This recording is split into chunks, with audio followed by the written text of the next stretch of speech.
नमस्कार दोस्तों, आज हम शुरू करने जा रहे हैं सैलरी का रिटायरमेंट बेनिफिट्स का चैप्टर। देखिए, जब तक कोई पर्सन जॉब करता है तब तक उसे salary, bonus, commission, allowances, perquisites मिलते हैं, वो उसकी इनकम में जुड़ते हैं। कैसे जुड़ते हैं हमने पिछले चैप्टर में देख लिया है। अब है कि अगर जैसे ही वो पर्सन रिटायर होता है, जब वो रिटायर होता है मतलब eight the time of retirement, मैं बात कर रहा हूं eight the time of retirement, eight the time of retirement. Retirement के टाइम भी उसे कुछ क्या है, बेनिफिट्स मिलते हैं, और आफ्टर रिटायरमेंट भी उसे कुछ बेनिफिट्स मिलते हैं। मोस्टली गवर्नमेंट एम्प्लॉइज को तो पेंशन मिलती ही मिलती है, ठीक है, तो उसके बारे में ही यहां जिक्र हो रहा है। Eight the time of retirement क्या क्या बेनिफिट मिल सकते हैं? एक तो उसका जमा किया हुआ पैसा प्रोविडेंट फंड का उसे मिलता है। प्रोविडेंट फंड हम पहले डिस्कस कर चुके हैं, किया था ना भी, स्टैट्यूटरी पीएफ, रिकॉग्नाइज्ड पीएफ और अनरिकॉग्नाइज्ड पीएफ। स्टैट्यूटरी पीएफ का पैसा सारा एग्जम्प्ट होता है बिकॉज वो गवर्नमेंट प्रोविडेंट फंड होता है। जो रिकॉग्नाइज्ड प्रोविडेंट फंड है वो भी एग्जम्प्ट होता है, क्योंकि 12% तक तो वैसे एग्जम्प्ट होता है, जब मिल रहा होता है उसके ऊपर के अमाउंट के ऊपर हम पहले टैक्स दे चुके होते हैं, इनकम में जुड़ता रहता है हर साल। अगर आपको 12% से ऊपर मिलता है तो सेम उसका ब्याज 9.5% तक एग्जम्प्ट होता है, उसके ऊपर अगर मिल रहा है तो वो हम इनकम में पहले ही जोड़ते आए हैं हर साल। अगर ज्यादा ब्याज मिला तो आपकी इनकम में आ गया होगा, आपने उस पर टैक्स भर दिया होगा। अब जब रिटायरमेंट के टाइम जब वो इकट्ठा पैसा हो गया बहुत सारा, जब वो आपको मिलेगा उस पर आपको दोबारा टैक्स नहीं देना। ओके हाँ, जो अनरिकॉग्नाइज्ड प्रोविडेंट फंड है वो भी हमने डिस्कस किया था कि सारा टैक्सेबल हो जाता है सैलरी के हेड में, तो उस पर दोबारा नहीं जाते। इसके अलावा और क्या बेनिफिट मिलता है? एक बेनिफिट मिलता है ग्रेच्युटी का। किसका? ग्रेच्युटी। ग्रेच्युटी क्या होती है कि आपने एक पर्टिकुलर एम्प्लॉयर के यहां एक काफी लंबे समय के लिए काम किया, तो उस काम के बदले एक मुश्त राशि आपको क्या है, एज ए ग्रेच्युटी आपको दी जाती है। तो वो भी एक तरह का रिटायरमेंट बेनिफिट है। इनकम में जुड़ेगा, नहीं जुड़ेगा, कितना जुड़ेगा वो हम अभी देखेंगे चैप्टर में आगे। और क्या बेनिफिट मिलता है? एक मिलता है लीव एनकैशमेंट। लीव एनकैशमेंट, या फिर इसको हम लीव सैलरी भी बोलते हैं। इसका जिक्र मैंने पहले भी किया था कि आपको हर साल सपोज करो 30 दिन या 40 दिन या 45 दिन की छुट्टियां अलाउड होती है, संडे के अलावा ये छुट्टियां अलाउड है। कोई भी पर्सन बीमार भी हो सकता है, इस तरह की दिक्कतें हो सकती है ना, पर्टिकुलर पर्सनल प्रॉब्लम्स हो सकती है, तो इसलिए कुछ पर्टिकुलर छुट्टियां हर साल अलाउड होती है। अगर आप वो छुट्टियां जाते हो तो आपकी तनख्वाह नहीं कटती, लेकिन अगर आप वो छुट्टियां नहीं लेते, मतलब एम्प्लॉयर ने तो आपको अलाउ किया हुआ था कि आप इतनी छुट्टियां ले सकते हो, बट फिर भी आप छुट्टियां नहीं लेते और आप जॉब पर जाते हो, तो आपको उन दिनों का एक्स्ट्रा पैसा मिलता है। उसको बोलते हैं लीव सैलरी। लीव के दिन जो हमने नहीं एनकैश किए उसका पैसा मिल जाना, जो लीव हमने अवेल नहीं की उसका पैसा मिल जाना। अब एक तो ऑप्शन होता है कि जैसे मान लो मेरे को 1 साल पूरा हुआ, 1 साल की मुझे 1.5 महीने की छुट्टी अलाउड थी और मैंने केवल 15 दिन छुट्टियां ली, बाकी 1 महीने की सैलरी मेरे को मैंने अभी साथ के साथ ही ले ली, तो टैक्सेबल होता है। मतलब ड्यूरिंग द जॉब अगर आप लीव की सैलरी साथ के साथ लेते रहते हो ईयर टू ईयर, तो वो टैक्सेबल होता है। लेकिन मैंने मेरी छुट्टियां इकट्ठी करता गया और जब रिटायरमेंट का टाइम आया तब मैं छुट्टियों के पैसे ले रहा हूं, तब वो टैक्सेबल होगी या नहीं होगी वो हमने इस चैप्टर में देखना है। तो लीव सैलरी या लीव एनकैशमेंट का टॉपिक भी हम इसी चैप्टर में कवर करेंगे।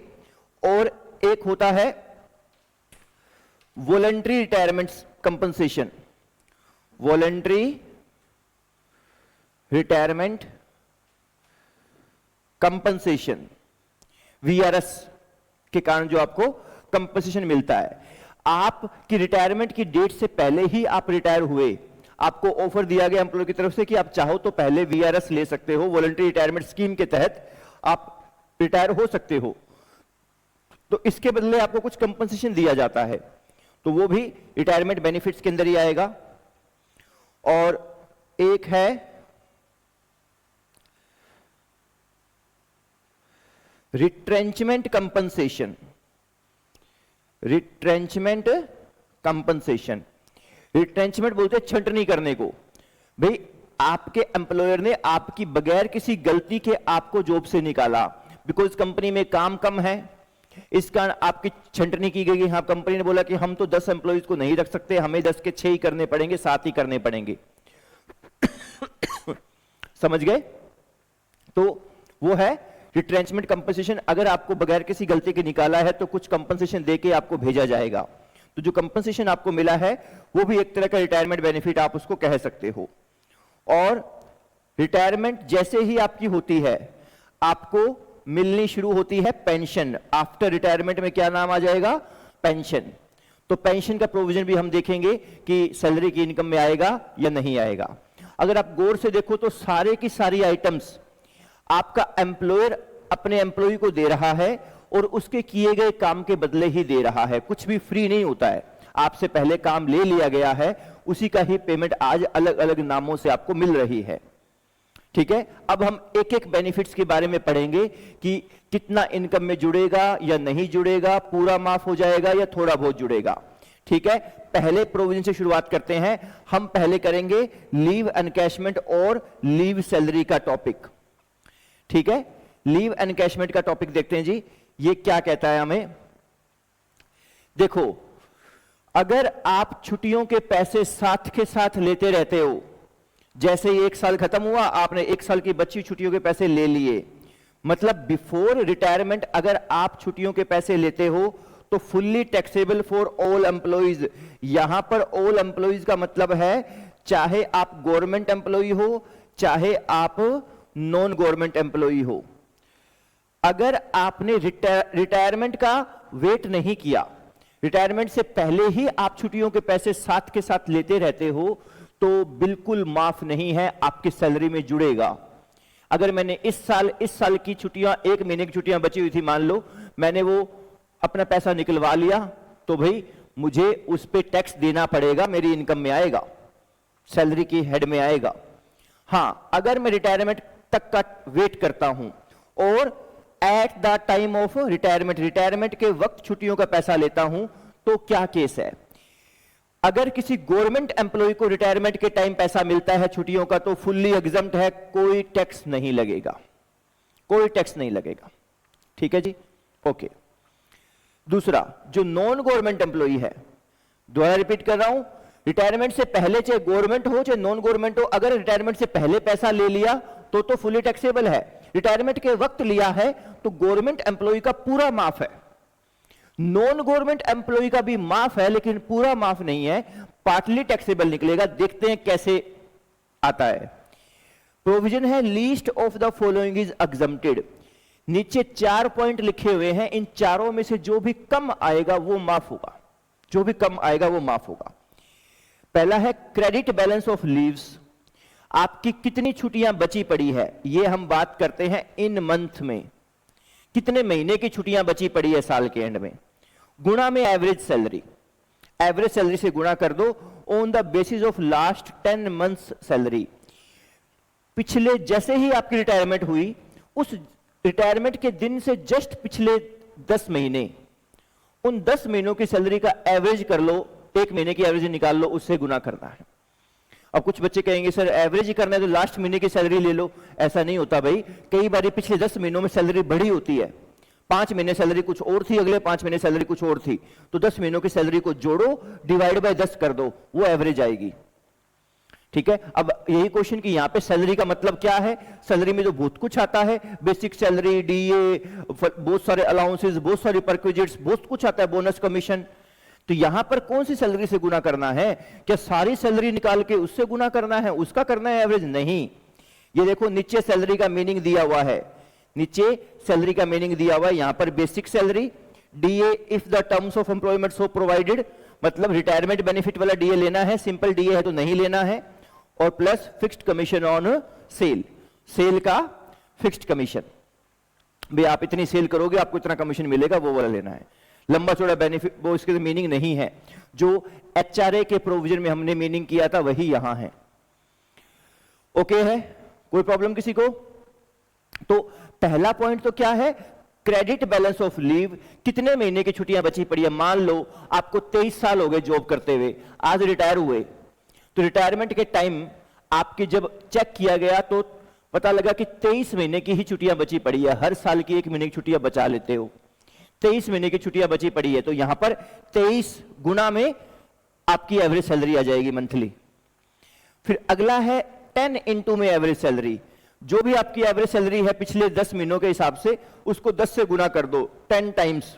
ये 10 महीने की सैलरी हो गई, समझ लो, जो मर्जी समझ लो इसको। या फिर 3 लाख रुपए, या फिर जो आपको छुट्टियों के एक्चुअली रुपए मिले हैं वो रुपए। एक्चुअल अमाउंट रिसीव 3 लाख, 10 गुना में एवरेज सैलरी, और क्रेडिट बैलेंस ऑफ लीव्स गुना में एवरेज सैलरी। समझ गए? इन चारों में से जो भी कम आएगा वो माफ हो जाएगा। चारों में से जो भी कम आएगा वो माफ हो जाएगा। हम एक काम करते हैं, इसको एग्जाम्पल के साथ समझते हैं, बट समझने से पहले एक प्रोविजन सिर्फ दिमाग में रख लेना। फुटनोट में कह भी रहा है, आपको पॉइंट नंबर 1 की बात कर रहा हूं, leaves allowed entitlement can not exceed 30 days for every completed year of service. For a part of year no leave is allowed. यह कहता है कि देखो भाई, आप जब भी लीव की कैलकुलेशन करो, अगर आपका एम्प्लॉयर आपको 1 महीने से ज्यादा की छुट्टियां देता है, 1 महीने से ज्यादा टाइम की छुट्टी देता है 1 साल में, तो आपको मैक्सिमम 1 महीना ही मानना है। ये प्रोविजन हम एग्जाम्पल के साथ ज्यादा अच्छे समझेंगे। पहले मैं सिंपल एग्जाम्पल लेता हूं, फिर जो अभी मैं 1 महीने वाली लिमिट की बात कर रहा हूं उसका एग्जाम्पल लूंगा, तब आपको क्लियर होगा। मैं पहला एग्जाम्पल ये लेता हूं कि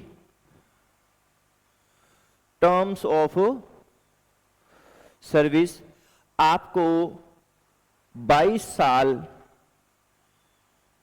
8 महीने हो गए जॉब करते हुए, ठीक है जी। लीव अलाउड, आपको लीव अलाउड या लीव का क्रेडिट बैलेंस लीव अलाउड लिख देता हूं, चलो। लीव अलाउड है आपकी 1 मंथ पर ईयर। हर साल की आपको 1 महीने की लीव अलाउड है। लीव अवेल्ड, आपने छुट्टियां ली कितनी हैं, आपने लीव अवेल कितनी की, यहां पर है मान लो 10 मंथ। आपने पिछले 22 साल 8 महीने में 10 महीने की छुट्टियां ली है, ठीक है जी। लीव सैलरी रिसीव्ड, आज आपको जो लीव सैलरी मिली है वो कितनी मिली है, मान लो वो आपको लीव सैलरी मिली है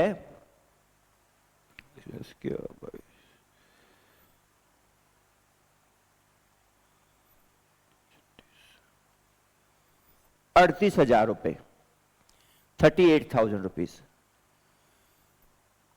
और आपकी जो एवरेज सैलरी है वो मैं आपको निकाल के दे रहा हूं, मान लो basic salary plus DA if वाला plus fixed commission on cell.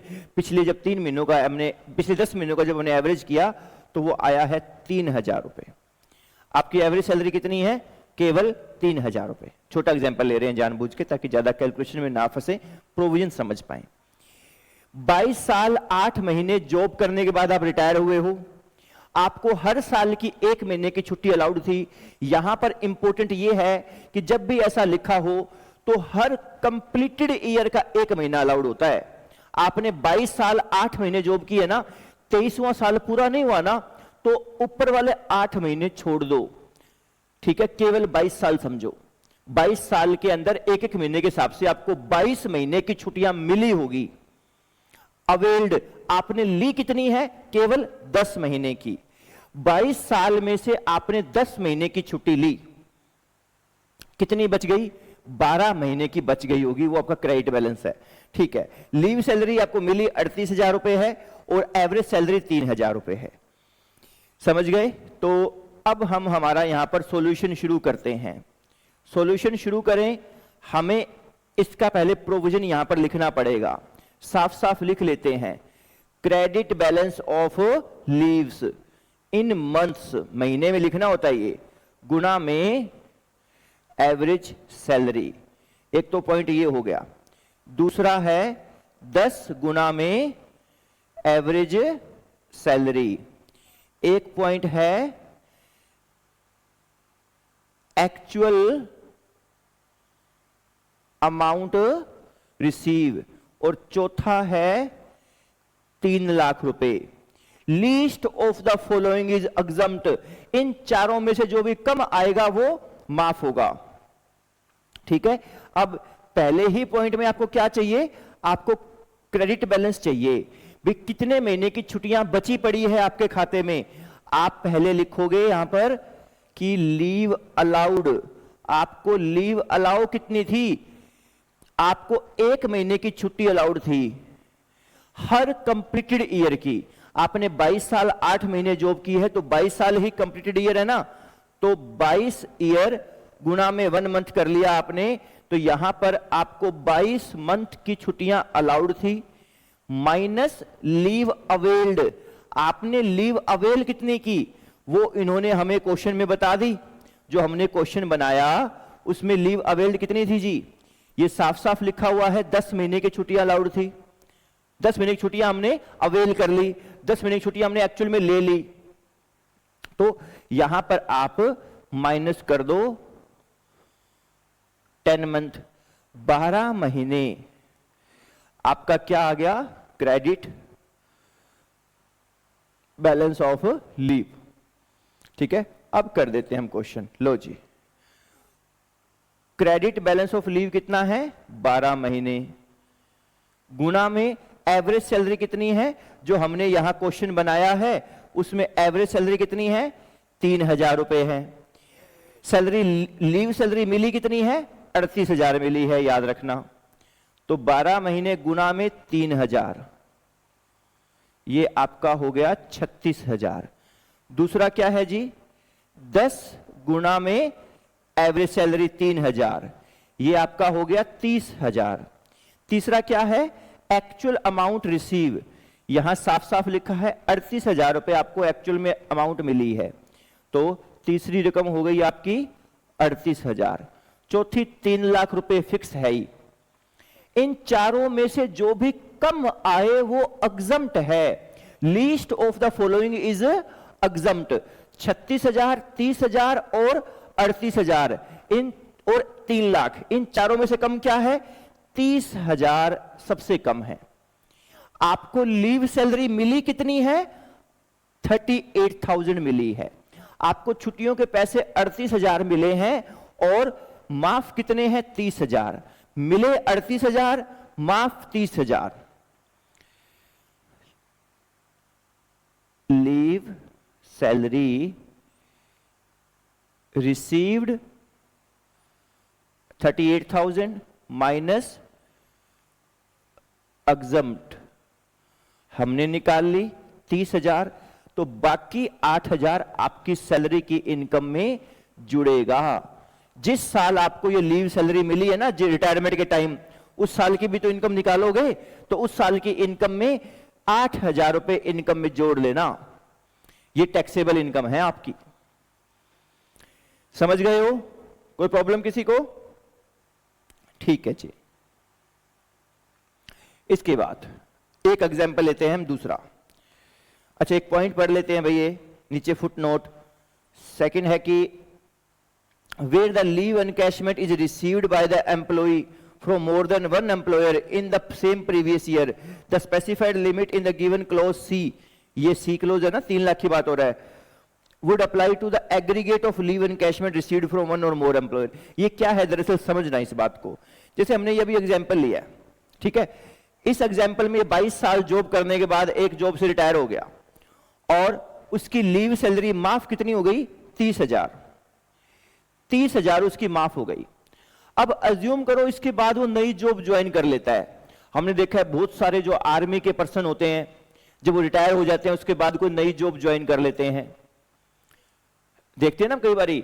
तो ऐसा केस यहां पर भी हुआ। मान लो इसको ये पुरानी जॉब से बंदा रिटायर हुआ, इसको वहां से 30,000 रुपए की माफी मिल गई, 38,000 रुपए की लीव सैलरी मिली थी, 30,000 माफ हो गया। अब नई जॉब ज्वाइन कर ली, फिर कुछ साल बाद नई जॉब से भी ज्वाइन अपना रिटायर हुआ, नई जॉब से भी रिटायर हुआ, तो नई जॉब से भी उसको जो लीव का पैसा बचा हुआ था वो भी मिला, दोबारा मिला।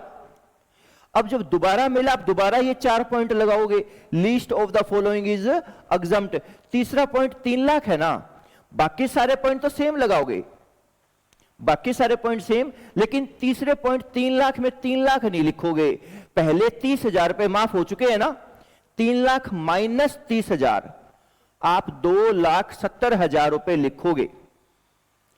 यह बात लिखी हुई है सेकंड पॉइंट में, आप ध्यान से होमवर्क में पढ़ लेना कि जितने पैसे आपको पहले माफ हो चुके, जो आपका पॉइंट नंबर सी में जो मैक्सिमम कैप है 3 लाख की, वो कैप कम हो जाएगी उतने रुपए से, तो 30,000 पे ये कैप कम हो जाएगी और कुछ नहीं।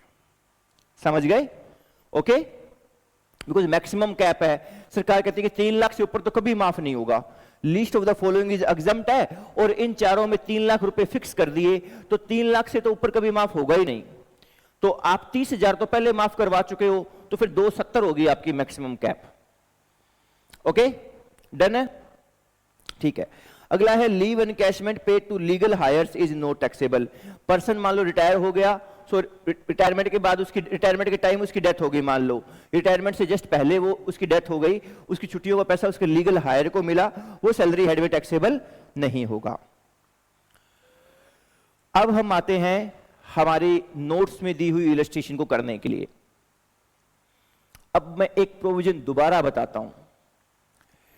इनकम टैक्स एक्ट कहता है आपको एक कंप्लीटेड ईयर की मैक्सिमम 1 महीने की छुट्टी अलाउड हो सकती है। देखो, हम क्रेडिट बैलेंस ऑफ लीव कैसे निकालते हैं?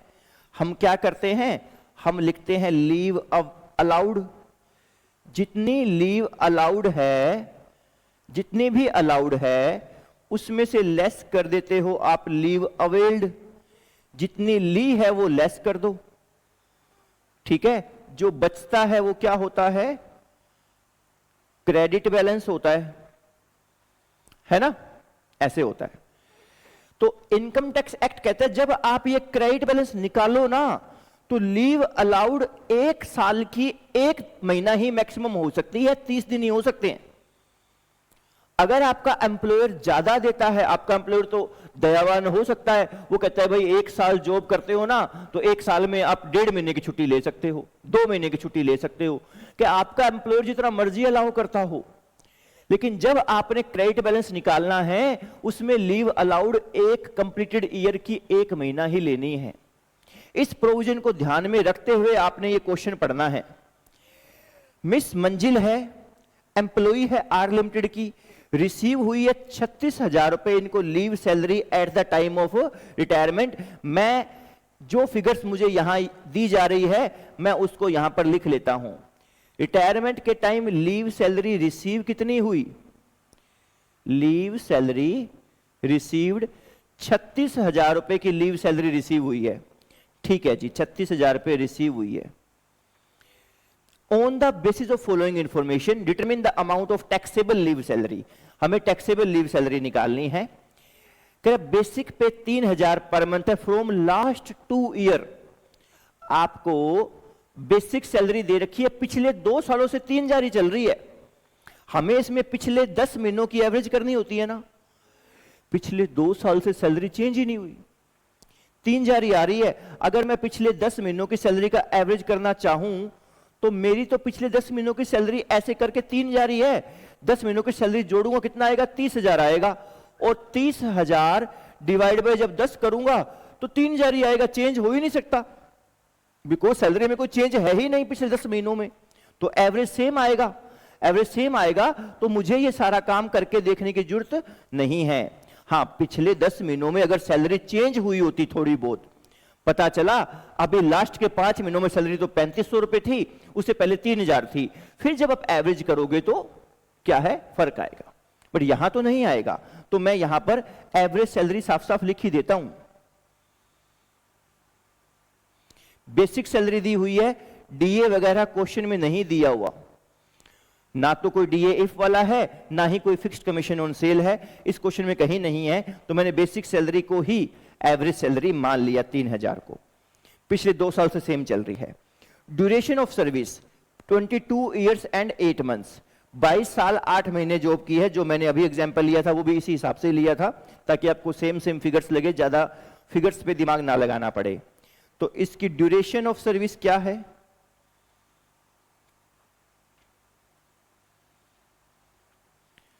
22 साल 8 महीने, 22 साल 8 महीने इसकी ड्यूरेशन ऑफ सर्विस है, ठीक है। लीव, अब इंपॉर्टेंट पॉइंट है, leave to his credit at the time of retirement is 12 month.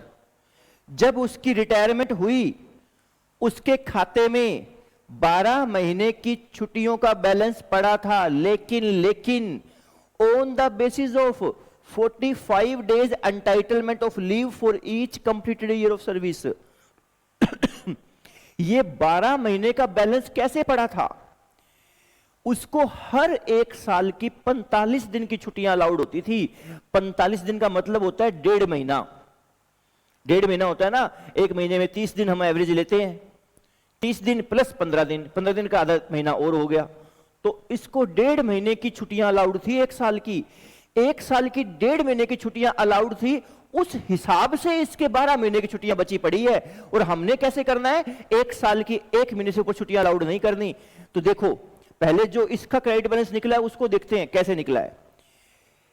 इसको 22 साल 8 महीने हो गए जॉब करते हुए, कंप्लीटेड ईयर कितने हैं इसके? 22 साल है, और 1 महीने की इसकी एवरेज सैलरी, चलो वो बाद में करेंगे। इसको हर साल में कितनी छुट्टियां अलाउड है? 1.5 महीने की छुट्टी अलाउड है, 1.5 महीने की 1.5। तो यहां पर इसको कितनी छुट्टियां मिली होगी? 33 महीने की छुट्टियां मिली होगी। 1.5 महीने के हिसाब से पिछले 22 सालों में 22 साल गुना में 1.5 मंथ, 33 मंथ की इसको छुट्टियां मिली होगी। इसके खाते में छुट्टियां बची कितनी पड़ी है? 12 महीने की छुट्टियां बची पड़ी है। तो बैलेंसिंग फिगर से आपका यहां पर ये आ जाएगा 21 महीने। 21 महीने आपने छुट्टियां ली है। सिंपल है ना, रिपीट करता हूं, आपको हर साल 1.5 महीने की छुट्टी अलाउड थी, 22 साल में 1.5 महीने के हिसाब से 33 महीने की छुट्टी अलाउड हुई होगी। 33 महीने की छुट्टियां अलाउड थी, इस हिसाब से 12 महीने की बची पड़ी है। 33 में से 12 महीने की बची पड़ी है, मतलब आपने 21 महीने की छुट्टियां ले ली। यह तो हिसाब है 1.5 महीने के हिसाब से, जो एम्प्लॉयर के साथ जो आपका रिलेशन था उसके हिसाब से। अब हम बात करेंगे इनकम टैक्स के हिसाब से। इनकम टैक्स कहता है लीव अलाउड। लीव अलाउड आपकी जितने कंप्लीटेड ईयर ऑफ सर्विस है गुणा में आप 1 महीना ही कर सकते हो। मतलब आपको 22 साल में 22 महीने की ही छुट्टियां अलाउड थी। अब इसके बाद आप ये देख लो कि आपने छुट्टियां ली कितनी हैं, छुट्टियां अवेल कितनी करी है। अवेल कितनी करी है हमने यहां निकाल ली थी, 21 महीने, ये यहां से उठाने पड़ेंगे। कितने हैं? 21 महीने। तो बताओ आपका कितना क्रेडिट बैलेंस बचा? केवल 1 महीना। तो यहां पर आपका क्रेडिट बैलेंस 1 महीना लेना पड़ेगा, ठीक है।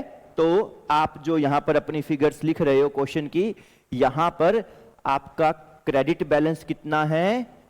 1 मंथ है, ठीक है, समझ गए। ये डिटेल आपके सामने आ गई। आपको लीव सैलरी मिली है 36,000, actual amount receive 36,000, average salary 3,000, credit balance 1 month. अब आप अपने 4 पॉइंट लगा लीजिए और least of the following is निकाल लीजिए। Least of following is exempt, यही है ना। पहला क्या है? अब मैं रूल दोबारा नहीं लिख रहा। क्रेडिट बैलेंस ऑफ लीव, हमारा क्रेडिट बैलेंस कितना है? 1 महीना, गुना में average salary on the basis of last 10 month, वो 3,000 है। वो 3,000 थी ना, ये 3,000 रुपए आपकी 3,000 रुपए है लीव, सॉरी जो एवरेज सैलरी। तो पहले पॉइंट का आंसर 3,000 आ गया। दूसरा 10 इंटू में एवरेज सैलरी, ये आपका 30,000 आंसर आ गया। तीसरा एक्चुअल अमाउंट रिसीव, आपको 36,000 रुपए एक्चुअल अमाउंट रिसीव है, ये रहा 36,000 रुपए आपको लीव सैलरी के मिले थे, ठीक है। चौथा 3,00,000 रुपए, विच एवर इज लेस, वो एग्जम्प्ट है, 3,000 एग्जम्प्ट है। मिले कितने हैं एक्चुअल अमाउंट? 36,000। एग्जम्प्ट कितने हैं? 3,000। तो 36,000 तो रिसीव्ड है जी, 3,000 एग्जम्प्ट है। टैक्सेबल कितना आ गया? 33,000 रुपए आपकी टैक्सेबल लीव सैलरी आ गई। ये रही टैक्सेबल लीव सैलरी 33,000 रुपए, 36 माइनस 3 करके ये आपका क्वेश्चन हो गया। समझ गए? ये आपका लीव सैलरी का टॉपिक था। ओके है, बस ये याद रखना, कंप्लीटेड ईयर का इनकम टैक्स के हिसाब से 1 महीने की ही छुट्टी अलाउड होती है। तो जितने साल पूरे हुए हैं आपकी जॉब को, उतने साल को गुणा कर दो 1 महीने से, और तुमने एक्चुअल में कितनी छुट्टियां ले ली है वो घटा दो, बस क्रेडिट बैलेंस आ जाएगा। अगला है डेथ कम रिटायरमेंट ग्रेच्युटी। आपको काफी साल हो गए जॉब करते हुए, और आज आप जॉब से रिटायर हो रहे हो, और भगवान ना करे अगर आपकी पहले डेथ भी हो जाए, आपकी किसी की भी, मतलब सॉरी गलत मत लेना मेरी वर्डिंग को, तो अगर रिटायरमेंट से पहले डेथ हो जाती है एम्प्लॉय की, तो भी क्या है, आपको ग्रेच्युटी मिलेगी, और अगर रिटायरमेंट तक का वेट किया है तो भी ग्रेच्युटी मिलेगी। अब ग्रेच्युटी का पैसा अगर रिटायरमेंट से पहले मिल गया किसी कारण तो वो टैक्सेबल है, रिटायरमेंट के टाइम या डेथ के टाइम मिलेगा तो ही माफी मिल सकती है। तो देखिए प्लीज, जो गवर्नमेंट एम्प्लॉई हैं उनको अगर ग्रेच्युटी का पैसा रिटायरमेंट के टाइम मिलता है, फुल्ली एग्जम्प्ट है। नॉन गवर्नमेंट एम्प्लॉई है, उनको अगर रिटायरमेंट के टाइम पैसा मिलता है तो उसके 2 केस है, वो देखते हैं भाई। देखो पहले मैं थोड़ा पानी पी लेता हूं, उसके बाद इस प्रोविजन को हम कवर करते हैं।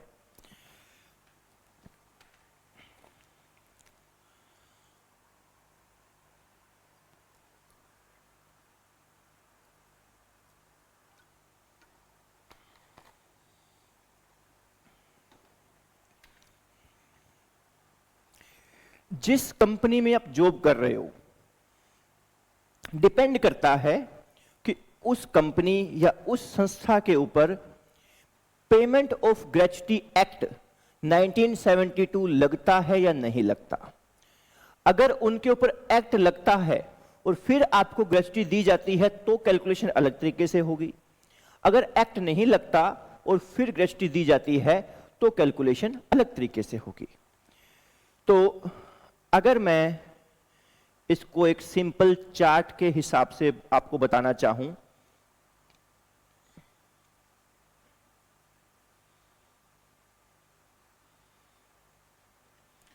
जो गवर्नमेंट एम्प्लॉइज हैं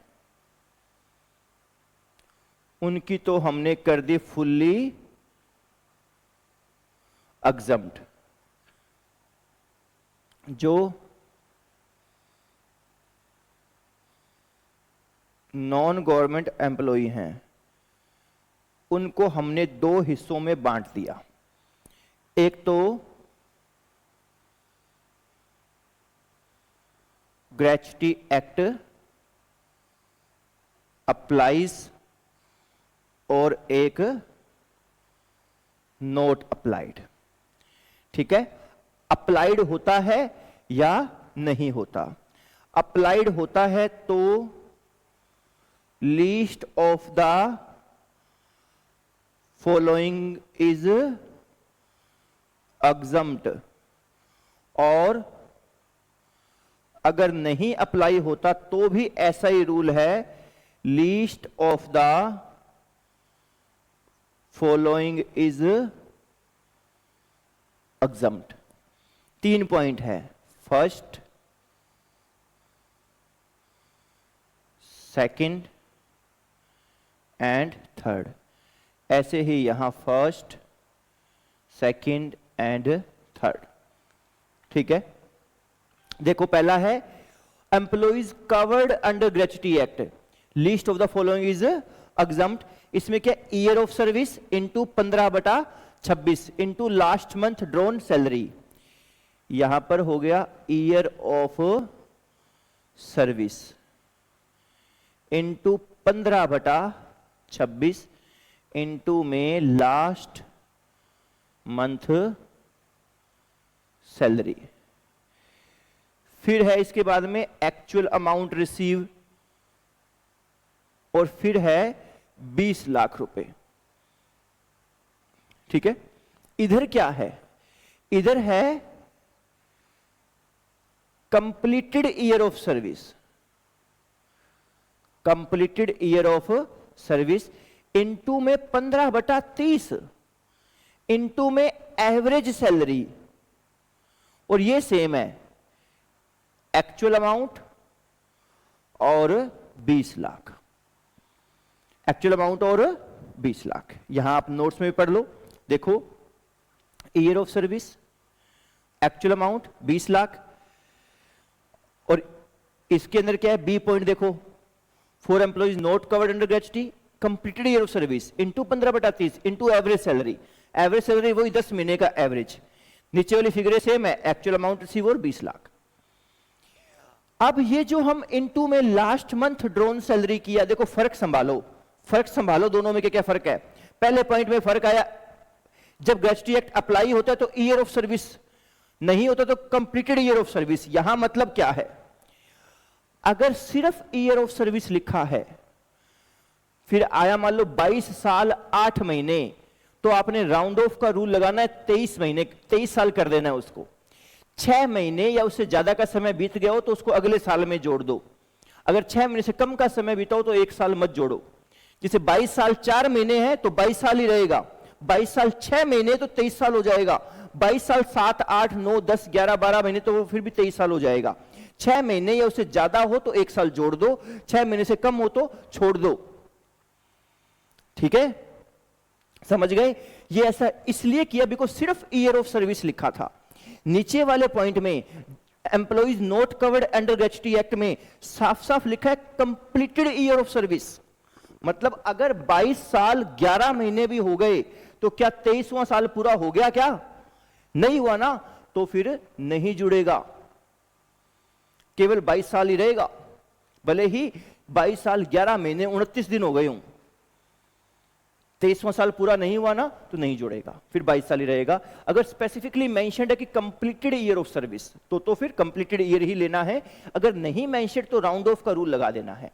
तो पहला तो फर्क पॉइंट नंबर फर्स्ट में year of service and completed year of service में था। दूसरा फर्क है 15/26 है पहले पॉइंट में। जब ग्रेच्युटी एक्ट अप्लाई होता है तो गुणा में 15/26 है, नहीं होता तो गुणा में 15/30 है। समझ गए?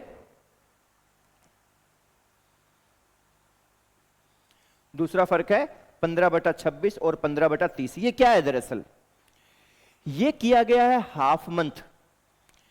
15/26 में तो ये मान लिया कि 30 दिन में 4 संडे होते हैं तो ये 26 दिन कर दिया। अब ये यहां पे बेवकूफी करी है, ऊपर भी तो फिर दिन कम करने चाहिए थे 15, क्योंकि फिर 14 या 13 दिन करते, 13/26 करते। बट चलो जैसे प्रोविजन बना है वो हमें करना पड़ेगा। यहां पर 30 दिन के अंदर से 4 दिन संडे काट के 15/26 कर दिया, और नीचे संडे का ध्यान नहीं रखा, सीधा 15/30 कर दिया। आधा महीने से गुना किया कहने का मतलब। ठीक है, ओके। पहले पॉइंट में थर्ड क्या है? लास्ट मंथ ड्रॉन सैलरी, और नीचे क्या है? Average salary. ये भी फर्क है। जब ग्रेच्युटी एक्ट अप्लाई होता है तो गुणा करना है लास्ट महीने की सैलरी से, और जब अप्लाई नहीं होता तो एवरेज सैलरी से।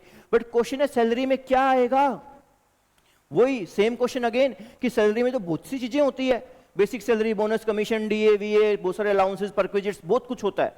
क्या सारा कुछ लेना है यहां पर गुणा करते टाइम? नहीं। अगर ग्रेच्युटी एक्ट अप्लाई होता है तो सैलरी का मीनिंग क्या है? Basic salary plus DA in all cases. मतलब सिर्फ सैलरी और डीए आएगा, और डीए भी सारा आएगा, चाहे इफ वाला हो, चाहे वो रिटायरमेंट बेनिफिट वाला हो, चाहे वो सिंपल वाला डीए हो, कोई भी डीए हो आएगा। और अगर ग्रेच्युटी एक्ट अप्लाई नहीं होता तो सैलरी का मीनिंग क्या है? Basic salary plus DA if वाला plus fixed commission on sale. मतलब ये पुराने वाला मीनिंग है, वही एचआरए वाला। तो ये जो दो प्रोविजन थे, ग्रेच्युटी एक्ट अप्लाई होता है तब, और जब अप्लाई नहीं होता तब, इसमें फर्स्ट पॉइंट में दोनों में डिफरेंस है। चाहे वो ईयर ऑफ सर्विस हो, चाहे गुणा में 15/26 या 15/30 हो, या फिर गुणा में एवरेज सैलरी या लास्ट मंथ सैलरी हो, या फिर सैलरी का मीनिंग हो। 4 चीजों में फर्क है। ईयर ऑफ सर्विस में फर्क है, गुणा में 15/26, 15/30 में फर्क है, गुणा में average salary, last month salary में फर्क है, चौथा सैलरी के मीनिंग में फर्क है। हाँ, उसके बाद के जो 2 पॉइंट है, जैसे एक्चुअल अमाउंट रिसीव और 20 लाख, ये दोनों में सेम है। समझ गए? आपको क्वेश्चन में क्लियर मेंशन होगा कि ग्रेच्युटी एक्ट अप्लाई होता है या नहीं होता। अगर कुछ ना कहा हो तो अप्लाई नहीं होता, ऐसा आप अज्यूम कर सकते हो। नीचे फुटनोट भी दे सकते हो कि अप्लाई नहीं होता। अगर आप प्रैक्टिकली लाइफ में जब आप करोगे तब भी आपको साफ साफ मेंशन हुआ आ जाएगा कि ग्रेच्युटी एक्ट अप्लाई होता है या नहीं होता। वैसे बता दूं, प्रैक्टिकल लाइफ में 95% केसेस में ग्रेच्युटी सिर्फ गवर्नमेंट एम्प्लॉइज को मिलती है और वो फुल्ली एग्जम्प्ट होती है, हमने देख लिया। ठीक है, तो जब आपके पास इनकम टैक्स रिटर्न्स का अगर काम आए तो उसमें गवर्नमेंट एम्प्लॉइज को रिटायरमेंट का पैसा, रिटायरमेंट के टाइम अगर ग्रेच्युटी का पैसा मिला है तो पूरा माफ है। लीव सैलरी का पैसा भी पूरा माफ है, ये बात दिमाग में आप रखिएगा। लेकिन आपको अपनी इनकम टैक्स रिटर्न के अंदर उसे मेंशन करना पड़ता है कि इतना मिला और ये माफ है।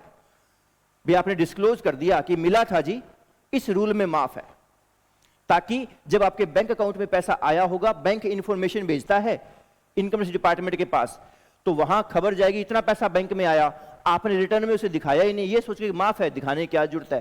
तो रिटर्न भरी थोड़े पैसे की, बैंक में पैसा आया ज्यादा, नोटिस आएगा। तो अब रिटर्न में शो करो कि मिला है जी, बट एग्जम्प्ट है इस पर्टिकुलर सेक्शन में। ठीक है जी, टर्मिनल बेनिफिट्स बोलते हैं इनको, रिटायरमेंट बेनिफिट्स को टर्मिनल बेनिफिट्स भी बोलते हैं। भी आपकी रिटायरमेंट की जो आपकी सैलरी की जो टर्म है वो खत्म हो गई। ओके, तो ये मैंने आपको बता दिया है। अब इसमें भी वही सेम रूल है कि अगर मान लो आप पहले कहीं जॉब कर रहे हो, वहां से आपको ग्रेच्युटी का पैसा मिला और वो मान लो 1 लाख माफ हो गया, अब दोबारा फिर नई जॉब ज्वाइन कर ली, वहां से फिर आपको ग्रेच्युटी का पैसा मिला, तो ये जो 20 लाख की लिमिट है ना, कैप है, 20 में से 1 लाख रुपए घटाकर 19 लाख ही लिखोगे दूसरी कैलकुलेशन में, अगर सेकेंड टाइम आपको ग्रेच्युटी मिल रही है तो। ठीक है, तो ये नीचे आपको ना पॉइंट नंबर, ये जो डॉटेड पॉइंट है, इसमें आपको 20 लाख और 3 लाख मतलब लीव सैलरी, इन दोनों के बारे में बता रहे हैं यहां पर। अच्छा, ड्यूरिंग द सर्विस अगर आपको ग्रेच्युटी मिलती है तो फुल्ली टैक्सेबल है, मैं आपको बता चुका हूं। रिटायरमेंट के टाइम ही माफ होती है, गवर्नमेंट एम्प्लॉय की पूरी माफ होती है, नॉन गवर्नमेंट में हमने 2 केस कर लिए। लो जी, इसका भी हम एग्जाम्पल चाहें तो कर सकते हैं, देखो कर ही लेते हैं। मिस सुजी एम्प्लॉय है डैशी लिमिटेड की, 90,000 इनको ग्रेच्युटी मिली है under the payment of gratuity act, ये ग्रेच्युटी एक्ट में कवर होती है। She retires on 31 August of the previous year, जो आपका प्रीवियस ईयर है उस प्रीवियस ईयर में 31 अगस्त को रिटायर हो गई। लो इस क्वेश्चन को कर ही लेते हैं।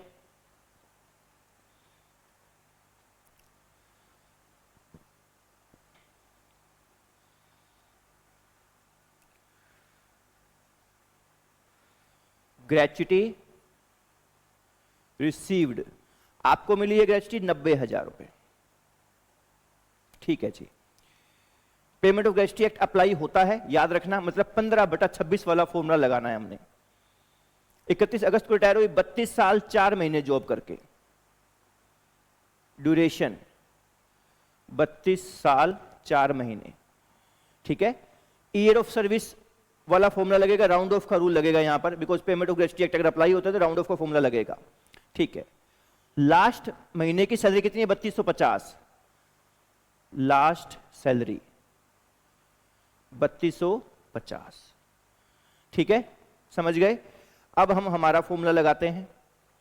पेमेंट ऑफ ग्रेच्युटी एक्ट लगता है ना, अगर लगता है तो फिर हम अपना जो कैलकुलेशन का जो फॉर्मूला है वो भी वही यूज करेंगे। ठीक है जी, लो जी, ये वाला प्रोविजन लगाना है। Least of the following is exempt. पहला पॉइंट क्या है? Year of service. क्या है year of service? Year of service round of होगा, 32 साल 4 महीने है, 32 साल 6 महीने या उससे ज्यादा होता तो हम 33 साल कर देते, ये 6 महीने से कम रह गया तो मुझे यहां पर 32 ही करना पड़ेगा।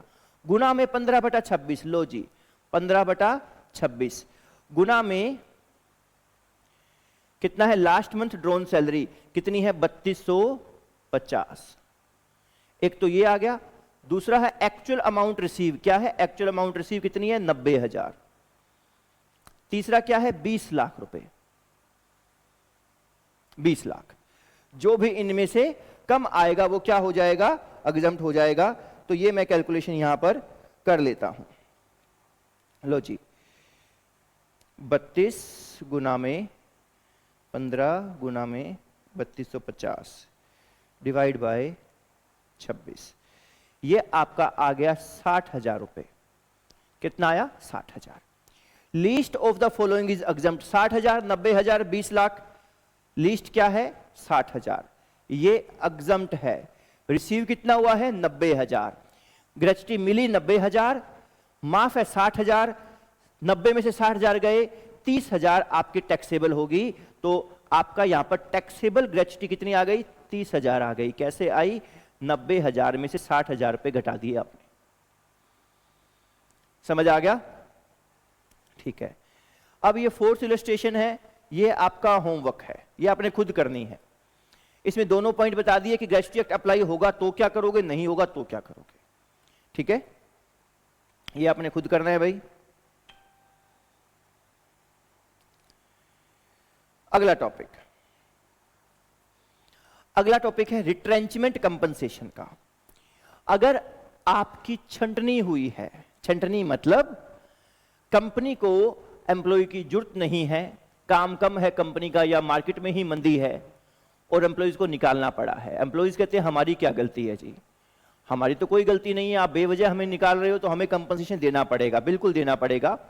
तो अगर आपको कंपनसेशन मिलता है तो वो आपकी सैलरी में जुड़ेगा, नहीं जुड़ेगा उसकी बात करते हैं। देखो भाई, कोई भी कंपनसेशन रिसीव हो, किसी भी एम्प्लॉय को रिसीव हो, least of the following is exempt.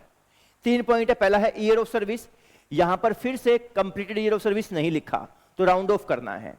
गुना में 1/2 मतलब हाफ मंथ, 15/30 समझ लो या 1/2 समझ लो, एक ही बात है। गुना में एवरेज सैलरी, लास्ट 3 महीने की एवरेज सैलरी, ठीक है जी। फिर 5 लाख रुपए, जैसे लीव सैलरी में 3 लाख आया, ग्रेच्युटी में 20 लाख आया, यहां 5 लाख आ गया। और तीसरा एक्चुअल अमाउंट रिसीव, बस। इंपॉर्टेंट है, सैलरी का मीनिंग यहां चेंज है। एचआरए में जो मीनिंग आया था basic salary plus DA if वाला plus fixed commission on sale आया था, रिवाइज कर रहे हैं। एचआरए में ये मीनिंग था। फिर रेंट फ्री अकोमोडेशन में सैलरी का मीनिंग आया था, याद आ रहा है, उसमें क्या मीनिंग था, basic salary plus DA if वाला plus commission plus bonus plus all taxable allowances plus leave salary year to year basis. फिर हमने एंटरटेनमेंट अलाउंस में भी सैलरी का मीनिंग किया था, सिर्फ बेसिक सैलरी थी वहां पर। फिर आज हमने लीव सैलरी में सैलरी का मीनिंग किया, एचआरए वाला मीनिंग ही था।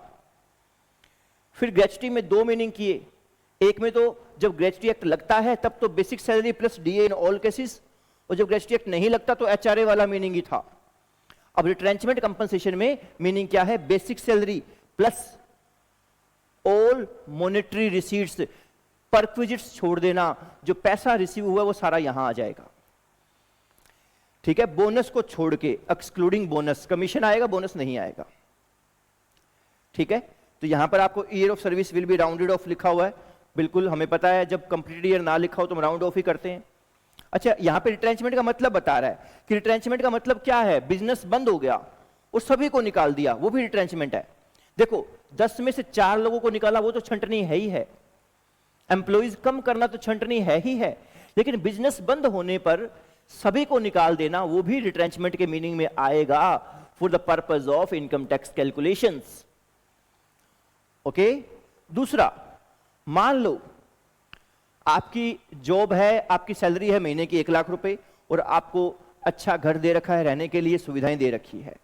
अब कंपनी ने आपको ऑफर किया कि देखो सर, या तो कहीं और जॉब ढूंढ लो, हमें आपको निकालना पड़ेगा, या फिर अब हमारी कंपनी की माली हालत खराब है, हम आपको 1 लाख रुपए महीना सैलरी नहीं दे सकते, हम आपको सैलरी 60,000 रुपए महीना दे पाएंगे और रहने के लिए घर भी नहीं दे पाएंगे।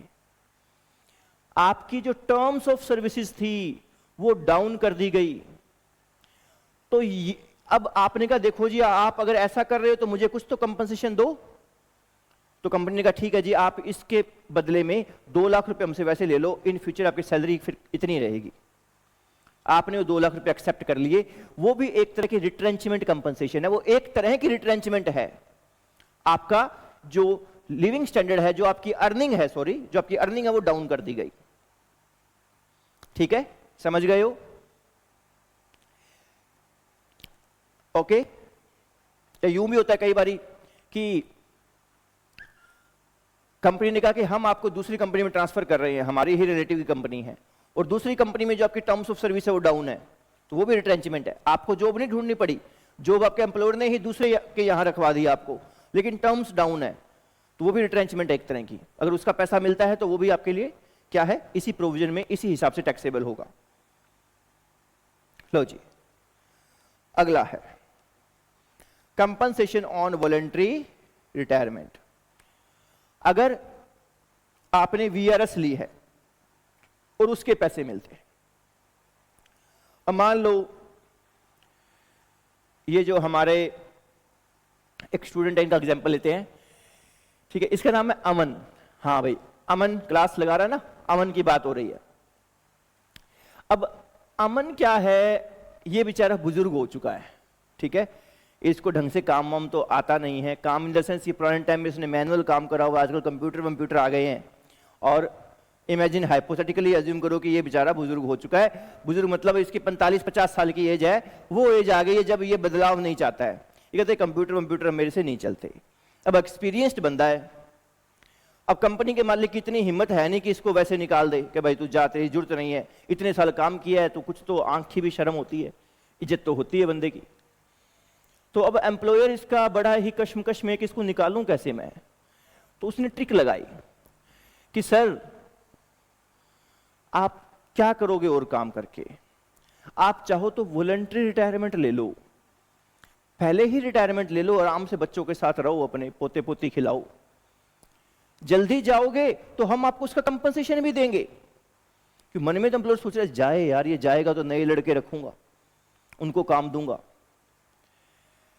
तो ऐसा होता है, आप वॉलंटरी रिटायरमेंट लेते हो और आपको उसका कंपनसेशन मिलता है, तो वो भी टैक्सेबल होगा, लेकिन least of the following is exempt. 5 lakh रुपए अमाउंट एक्चुअली रिसीव। तीसरा क्या है, कंप्लीटेड ईयर ऑफ सर्विस, जितने साल पूरे कर लिए वो, गुणा में 3, गुणा में लास्ट मंथ सैलरी। और चौथा पॉइंट और है, balance month of service left. Balance month, कितने महीने की सर्विस बाकी रही थी। 60 साल की उम्र थी रिटायरमेंट की, आप 58 साल में रिटायर हो गए, तो 2 साल बाकी थे। महीनों में बात करो, 24 महीने बाकी थे। तो यहां पर क्या आएगा, 24 महीने गुणा में लास्ट मंथ सैलरी, ठीक है। और वही बात, लास्ट महीने की सैलरी लेनी तो है, लेकिन सैलरी में क्या क्या लोगे, बेसिक सैलरी, डीए इफ वाला, plus fixed commission on cell. If वाला मतलब रिटायरमेंट बेनिफिट वाला डीए, स्पेशल डीए। समझ गए, कोई प्रॉब्लम? तो ये सैलरी का मीनिंग था। अब यहां पर इंपॉर्टेंट है कि ये जो माफ होता है, कौन से एम्प्लॉय का माफ होता है, सबका होता है या गवर्नमेंट का होता है। यहां कुछ शर्तें दी हुई है कि एक तो वॉलंटरी रिटायरमेंट के टाइम ही पैसा मिला हो, बाद में ना मिला हो या पहले ना मिला हो। दूसरा है कि वो एम्प्लॉय होना चाहिए सेंट्रल गवर्नमेंट का, स्टेट गवर्नमेंट का या पब्लिक सेक्टर अंडरटेकिंग का, जैसे जो सरकारी कंपनीज है उनका, कोई स्टेट कॉर्पोरेशन का, बिजली बोर्ड हो गए जैसे स्टेट वाले, लोकल अथॉरिटी मतलब म्यूनिसिपल कमेटी या पंचायत का एम्प्लॉय हो गया, या यूनिवर्सिटी का एम्प्लॉय हो गया, या आईआईटी का एम्प्लॉय हो गया, या फिर कोई नोटिफाइड इंस्टीट्यूट ऑफ मैनेजमेंट जो आईआईएम है वैसे इंस्टीट्यूट का कोई एम्प्लॉय हो गया। देसी भाषा में लगभग सरकारी टाइप के एम्प्लॉय हैं। मतलब ये जो छूट है वो सरकारी टाइप के एम्प्लॉयज के लिए है। प्राइवेट टाइप वाले तो वैसे भी वॉलंटरी रिटायरमेंट का पैसा देते भी नहीं है, वो सीधा जवाब देते हैं कि 1 महीने का नोटिस है, आप जा सकते हो, ठीक है। तो ये एग्जम्पशन भी क्या है, सरकारी टाइप के एम्प्लॉयज के लिए है। और ये एग्जम्पशन ओनली एक बार ही मिलेगी, बड़ी इंपॉर्टेंट बात है। हमने देखा था कि लीव सैलरी का पैसा पहले मिल गया, माफ हो गया, दोबारा दूसरी नौकरी से दोबारा मिल गया, वो भी माफ हो सकता है, बस वो एक 3 लाख की लिमिट थोड़ी कम हो जाएगी। ऐसे ही ग्रेच्युटी का पैसा भी दोबारा माफ हो सकता है, बस 20 लाख वाली लिमिट में से जितना पहले माफ हुआ वो घटा दोगे, लेकिन दोबारा माफ होता है। लेकिन वीआरएस का पैसा एक ही बार माफ होगा, लाइफ टाइम में आपको एक ही बार इसकी एग्जम्पशन मिल सकती है, ठीक है जी। बाकी ये नीचे वाले पॉइंट्स ज्यादा करने की जरूरत नहीं है, पढ़ लेना। बाकी होमवर्क में रीड ओनली लिख लो, रीड ओनली आप पढ़ सकते हो, पढ़ना चाहो तो, ठीक है जी। तो अब इसके बाद में आपका ये एक क्वेश्चन है, ये आपका होमवर्क है, बहुत इजी है इसलिए होमवर्क दे रहा हूं। सिंपल, बस आपने अपना वीआरएस वाला प्रोविजन लगाना है, 4 पॉइंट लिखने हैं। 5 lakh actual amount receive, completed year of service गुणा में 3 गुणा में लास्ट मंथ सैलरी और balance month of service left गुणा में लास्ट मंथ सैलरी। जब कुछ ना पता हो तो आप 60 साल की उम्र मान सकते हो रिटायरमेंट की। यहां पर तो बता रखा है उसने कि 7 साल 2 महीने की इसकी सर्विस बाकी थी, 12 इंटू में 7 56 प्लस 2 58 महीने की सर्विस बाकी थी। तो आप ये कैलकुलेशन कर लेना, बहुत इजी है, टाइम लगेगा नहीं आपको, बस आपने ये प्रोविजन याद करना है, इस प्रोविजन को अप्लाई कर देना है। ठीक है, सिंपल सिंपल फिगर्स दिए, कोई ज्यादा कैलकुलेशन नहीं है। लो जी, इस चैप्टर का लास्ट टॉपिक, लेकिन सबसे इंपॉर्टेंट टॉपिक जिसमें आपको अपना दिमाग लगाना पड़ेगा, वो है पेंशन का। पेंशन क्या होती है, कितने तरीके से आप पेंशन ले सकते हो, वो सब जिक्र यहां पर आएगा। कितना माफ होगा या नहीं होगा या पूरा टैक्सेबल होगा, वो सब हम करेंगे।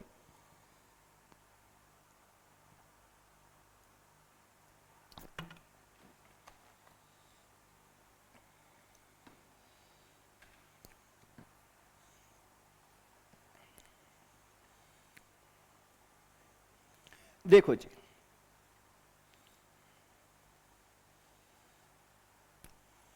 पेंशन 2 तरीके से हम इसको बांट सकते हैं। एक होती है कम्यूटेड वैल्यू ऑफ पेंशन, एक होती है अनकम्यूटेड वैल्यू ऑफ पेंशन। देखो, जैसे ही रिटायरमेंट हुई, एग्जाम्पल की किसी एम्प्लॉय की रिटायरमेंट हुई है, उसकी पेंशन जो उसको इन फ्यूचर हर महीने मिलेगी, उसकी उम्र आज 60 साल है, उसको जो हर महीने पेंशन मिलेगी वो मान लो 20,000 रुपये पेंशन है उसकी। हर महीने उसका एम्प्लॉयर या गवर्नमेंट उसके एम्प्लॉयर है मान लो, उसको 20,000 रुपये हर महीने पेंशन देगी।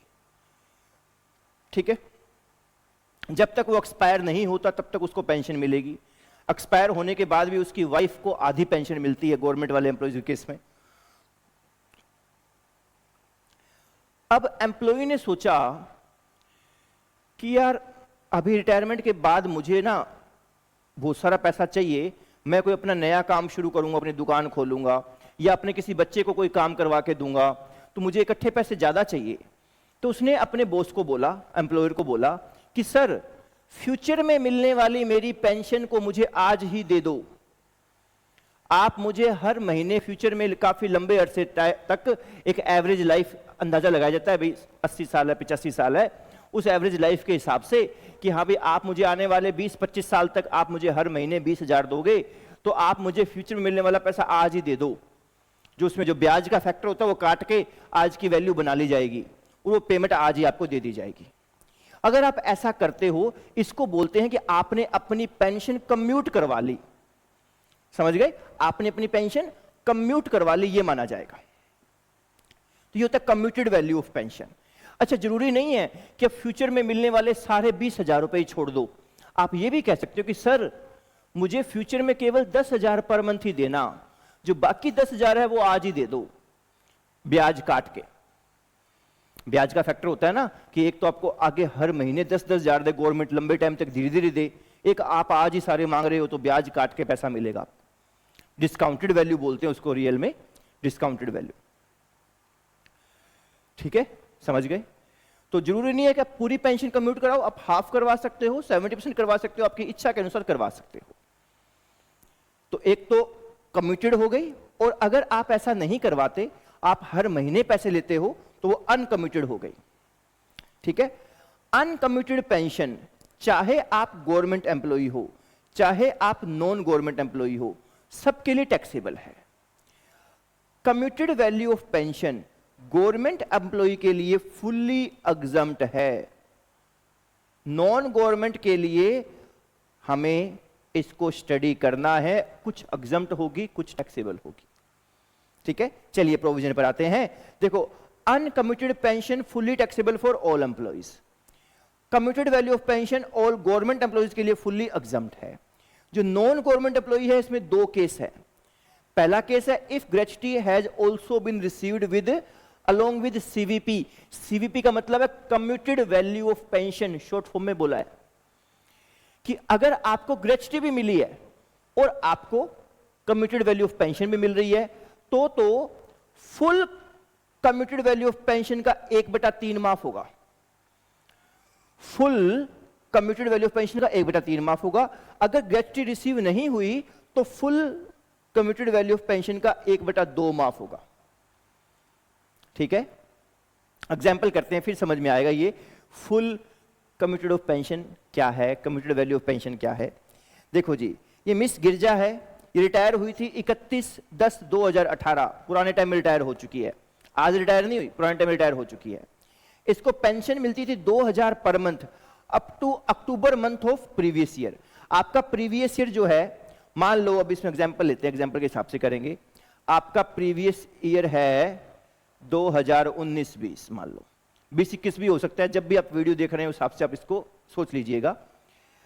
आपको आपके प्रीवियस ईयर में क्या बोला इसने, अक्टूबर महीने तक 2000 पर मंथ पेंशन मिली।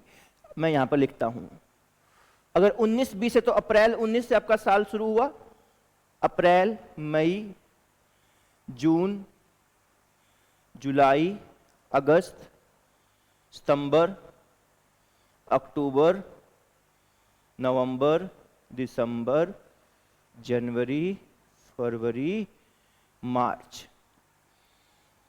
आपको 2000 पर मंथ मिलती रही अक्टूबर मंथ तक, मतलब यहां पर 2000 मिली, फिर 2000, 2000, 2000, 2000, 2000 और 2000, अक्टूबर मंथ तक, ये 7 महीने हो गए ना, यहां तक तो आपको 14000 मिली टोटल। फिर क्या हुआ, विद इफेक्ट फ्रॉम 1 नवंबर, 1 नवंबर जो प्रीवियस ईयर का जो 1 नवंबर आया, she gets 60% of pension commuted for ₹30,000। इसने क्या किया, इसने कम्यूट करवा ली पेंशन, कम्यूटेड पेंशन 60%। इसका मतलब यह है, उसने अपने एम्प्लॉयर को बोला, देखो सर, आप मुझे 2000 रुपए महीना देते हो, मुझे इन फ्यूचर 2000 पूरा मत देना, 2000 का 60% कम कर दो, 2000 का 60%, 1200 रुपए जो मुझे फ्यूचर में मिलने हैं वो आज ही दे दो। ठीक है, और बाकी कितने बच गए, 2000 का 40%, 800 रुपए बच गए, वो आगे चलते रहने देना। मतलब अगले महीनों में इसे केवल कितने मिले हैं, 800 रुपए। और वो जो 2000 का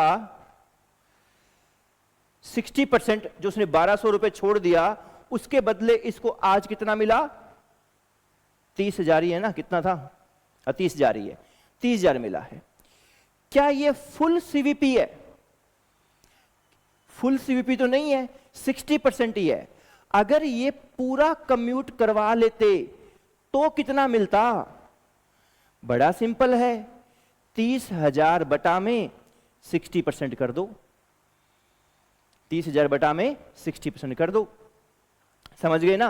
अगर 60% करवाया है तो 30,000 मिला है, पूरा 100 होता तो 30,000 बटा में 60% कर दो, ये आई थिंक आपका 50,000 रुपए आ जाएगा। फुल सीवीपी कितनी है, 50,000।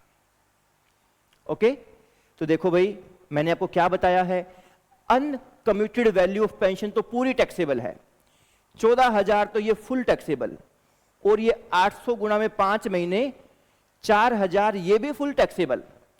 और जो कम्यूटेड वैल्यू ऑफ पेंशन है, आप नॉन गवर्नमेंट एम्प्लॉई हो, चेक करना पड़ेगा आपको ग्रेच्युटी मिलती है या नहीं मिलती। इसमें लिखा हुआ है ही she has not received any amount of gratuity. अगर ग्रेच्युटी नहीं मिलती तो 1/2 ऑफ फुल सीवीपी, 30,000 नहीं, फुल सीवीपी 50,000 का 1/2, 25,000 क्या हो जाएगा आपका, माफ हो जाएगा। मिला कितना है आपको, मिला 30,000 है, आपको 30,000 मिला है, 25,000 माफ हो जाएगा। 30,000 में से 25,000 चला गया, 5,000 कम्यूटेड वैल्यू ऑफ पेंशन का भी क्या हो जाएगा आपका,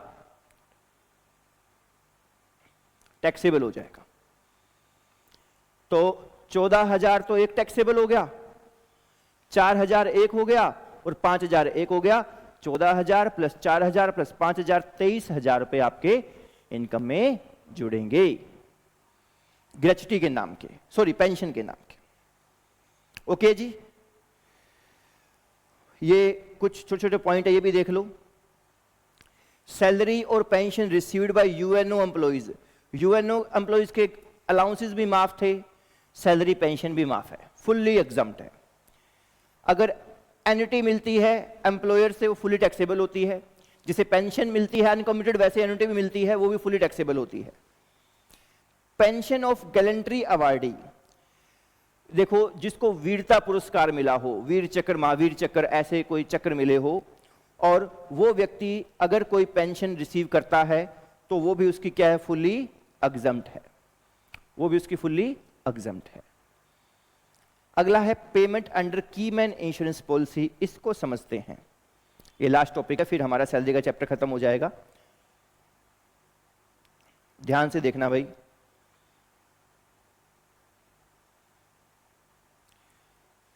keyman insurance policy, keyman insurance policy क्या होती है देखना। कीमैन का मतलब होता है महत्वपूर्ण व्यक्ति, जो बिजनेस का महत्वपूर्ण व्यक्ति है। मान लो मैं बिजनेसमैन हूं, मेरे पास एक मैनेजर है, बहुत ही क्वालिफाइड, एक्सपीरियंस्ड और लॉयल मैनेजर है, ठीक है। अब क्या है, मुझे ये हमेशा डर रहता है कि अगर ये चला गया, भगवान ना करे इसको कुछ हो गया, इसकी डेथ हो गई किसी भी कारण से, तो मेरी कंपनी को बहुत बड़ा लॉस है। देखो ह्यूमन लॉस तो चलो वो तो उसकी तो बात कर ही नहीं सकते, वो तो लॉस है ही है, लेकिन बिजनेस एंगल से भी मुझे बहुत सारा लॉस होने वाला है। मुझे नया ऐसा व्यक्ति नहीं मिलेगा, मेरे लिए ये काफी क्या है, वैल्यूएबल पर्सन है। तो इसके लिए मैं क्या करता हूं, मैंने कहा अपने मैनेजर को, देख भाई तू मेरे लिए बहुत वैल्यूएबल है, तेरा जीवन बीमा मैं करवा रहा हूं मेरे लिए, तेरे लिए नहीं, मेरे लिए, बिजनेस के लिए। जो मेरी कंपनी है वो तेरा लाइफ इंश्योरेंस करवा रही है, अगर तुझे कुछ हो गया तो जो पैसा मिलेगा कंपनी का होगा, तेरा नहीं होगा। और प्रीमियम कौन भरेगा, कंपनी भरेगी, तुझे कोई पैसा देने की जरूरत नहीं है, तेरा लाइफ इंश्योरेंस प्रीमियम कंपनी भरेगी। कंपनी उस लाइफ इंश्योरेंस प्रीमियम की पेमेंट करती है, जो कंपनी का जो पीजीबीपी की जो इनकम आएगी, कंपनी की जो बिजनेस की इनकम आएगी, कंपनी खर्चा है ना, कंपनी अपनी पीजीबीपी के अंदर इसे एक्सपेंस मानेगी, इसे एक्सपेंस मानेगी, खर्चा दिखाएगी। कल को बाय चांस वो एक्सपायर हो गया और पेमेंट मिल गई, कंपनी अपने पास रखेगी, वो कंपनी की क्या होगी, इनकम होगी। लाइफ इंश्योरेंस में खास बात यह भी होती है कि अगर पर्सन एक्सपायर ना हो तो भी पैसे वापस मिल जाते हैं। तो पैसे चाहे डेथ के केस में मिले हो, चाहे मैच्योरिटी के केस में मिले हो, पॉलिसी मैच्योर हो गई हो, वो कंपनी की इनकम होगी, कंपनी के पीजीबीपी में जाएगा। आप समझ गए। दूसरा case, company life insurance premium पे किया करती थी, पेमेंट कंपनी करती थी, पॉलिसी मैच्योरिटी का टाइम आ गया। अब जब मैच्योरिटी का पैसा जब मिला, कंपनी को वो पैसा खुद के पास रखने का अधिकार है, और अगर रखती है तो उसकी पीजीबीपी की इनकम है, उसके बिजनेस की इनकम है। लेकिन एम्प्लॉय कंपनी ने कहा कि यार कोई बात नहीं, ये पैसा एम्प्लॉय को ही दे देते हैं, कोई दिक्कत नहीं है, एम्प्लॉय को ही दे देते हैं, खर्चा हमारा लगा, उनके खर्चे में आता रहा। अब जब पैसा मिलने की बारी है, कंपनी का हमें नहीं चाहिए, हम अपने एम्प्लॉय को ही देंगे ये पैसा। तो आज एम्प्लॉय को इंश्योरेंस के पैसे रिसीव हुए, किसको रिसीव हुए, एम्प्लॉय ने अपने हाथ में रिसीव किए हैं। तो एम्प्लॉय को ये पैसा किस लिए मिला है, उसके किए गए काम के बदले मिला है। तो ये जो इंश्योरेंस का पैसा आएगा एम्प्लॉय की सैलरी के हेड में जाएगा, उसकी सैलरी की इनकम मानी जाएगी। समझ गए। एक और केस, एम्प्लॉय की डेथ हो गई, बहुत सारा पैसा मिला, कंपनी चाहे तो अपने पास रख सकती है, अगर अपने पास रखेगी तो वो उसकी इनकम है, बिजनेस की इनकम है। लेकिन कंपनी को थोड़ी मतलब ग्रेचुइटस रवैये की थी एम्प्लॉयर ने कहा कि यार कोई बात नहीं, एम्प्लॉय की फैमिली को बहुत नुकसान हुआ है, हम ये पैसा एम्प्लॉय की फैमिली को देंगे। एम्प्लॉय तो रहा नहीं, एम्प्लॉय को तो देंगे कैसे, अब हम ये पैसा एम्प्लॉय की फैमिली को देंगे। अगर ये पैसा एम्प्लॉय खुद रिसीव करता, हम कहते हैं एम्प्लॉयर एम्प्लॉय का रिलेशनशिप है, एम्प्लॉयर एम्प्लॉय को उसकी सर्विस के बदले पेमेंट कर रहा है, सैलरी हेड में जाएगी, वो गई थी अभी देखो। लेकिन अब यहां पर तो एम्प्लॉय है ही नहीं, अब इस बार एम्प्लॉयर पेमेंट कर रहा है अपने एम्प्लॉय की फैमिली को। तो तो क्या एम्प्लॉय की फैमिली ने कोई सर्विस दी थी क्या एम्प्लॉयर को? नहीं दी ना। तो है तो इनकी भी ये इनकम, इनके कौन से हेड में जाएगी? ये इनके अदर सोर्स के हेड में जाएगी, क्योंकि ना तो इनके सैलरी की इनकम हो सकती, ना ही एम्प्लॉय की फैमिली का कोई ये बिजनेस था, ठीक है, ना ही कोई हाउस प्रॉपर्टी की घर के किराए की इनकम है, ना ही कोई प्रॉपर्टी बेची है। कहां जाएगी ये? फैमिली पेंशन के तौर पर अदर सोर्सेज में जाएगी, फैमिली इनकम के तौर पे। तो की मैन इंश्योरेंस पॉलिसी के 3 केस हो सकते हैं। अगर कंपनी अपने पास उसकी इनकम रखती है, मैच्योरिटी अमाउंट अपने पास रखती है, तो कंपनी की पीजीबीपी की इनकम, अगर वो पैसा मैच्योरिटी के टाइम एम्प्लॉय के पास आता है तो एम्प्लॉय की सैलरी की इनकम, अगर डेथ का केस है और पैसा उसकी फैमिली के पास जाता है तो फैमिली की अदर सोर्स की इनकम। यह है की मैन इंश्योरेंस पॉलिसी, बहुत इंपॉर्टेंट है, बहुत जगह आता है इसका जिक्र। लोगों को पता ही नहीं होता कि की मैन इंश्योरेंस पॉलिसी होती क्या है, की मैन क्या होता है, वो मीनिंग नहीं क्लियर होता। की मैन का मतलब सिंपल कंपनी का महत्वपूर्ण व्यक्ति। ठीक है जी, कोई प्रॉब्लम इसके अंदर? तो ये हमारा रिटायरमेंट बेनिफिट्स का चैप्टर भी यहां पर क्या है, कंप्लीट होता है। आई होप ये आपको पूरा चैप्टर समझ में आया होगा। अब हमने बेसिक कंसेप्ट का चैप्टर कर लिया है, रेजिडेंशियल स्टेटस भी कर लिया है, रिटायरमेंट बेनिफिट भी कर लिया है, सैलरी का दोनों चैप्टर कर लिए हैं। ठीक है, अब हम इसके बाद नेक्स्ट हेड ऑफ इनकम करेंगे। Till then tata, bye bye.